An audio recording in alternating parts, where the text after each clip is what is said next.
සහෘද ශ්‍රී ලාංකිකයනි පූර්ව අපද අවධිය පහු කළ අර්බුදකාරී වාතාවරණයේ ගෙවී යන මේ කාලවකවානුව ඇතුලේ සමහර බහුතරයක් ශ්‍රී ලාංකිකයන්ට ඉන්න හිටින්න තැනක් පවා නැතුව කන්න අඳින්න දෙයක් පවා නැතුව එතනින් එහාට ගිහිල්ලා තමන්ගේ ළඟම ඥාතිය තමන්ගේ ළඟම මිතුරා සදහටම අපි අතරින් සමුගෙන හැම මිනිස්සයම පීඩිත වෙලා ඉන්න කාලවකවානුවක් ඇතුලේ අපි තව එක මිනිස්සෙක්ගේ හරි ජීවිතයක් බේර ගන්නවා කියන අරමුණෙන් ලෝක සෞඛ්‍ය සංවිධානයේ නිර්දේශ පරිදි පශ්චාත් විවසන සමය ගැන අවධානය යොමු කළ යුතුයි.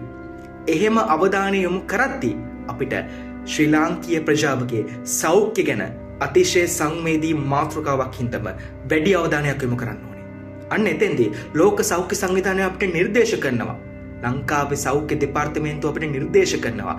මේ ගම් වතුර තත්ත්වයක් එක්ක අපිරිසුදු ජලයත් එක්ක අපිරිසුදු ආහාරත් එක්ක මේ උණ පාචනය කොලරාව අතිසාරය හෙපටයිටිස් A සහ E කියන රෝග එතනුත් එහාට ගිහිල්ලා ඩෙන්ගු කියන රෝගය මේ සමස්ත සමාජයේ පුරා විසිරී යන්න පුළුවන්. ඒ හින්දා අපි හැමෝම දැනුවත් වෙමු. තව එක ජීවිතයක් හරි බේරගන්න සමස්ත ශ්‍රී ලාංකයන් වෙනුවෙන් අපි මේ වෙලාවේ එකී ලෙඩ රෝග වලින් ආරක්ෂා වෙමු. සුවපත් ශ්‍රී ලාංකයන් නිර්මාණය කරන්න මේ වගකීමට ඔබත් එක්වන්න.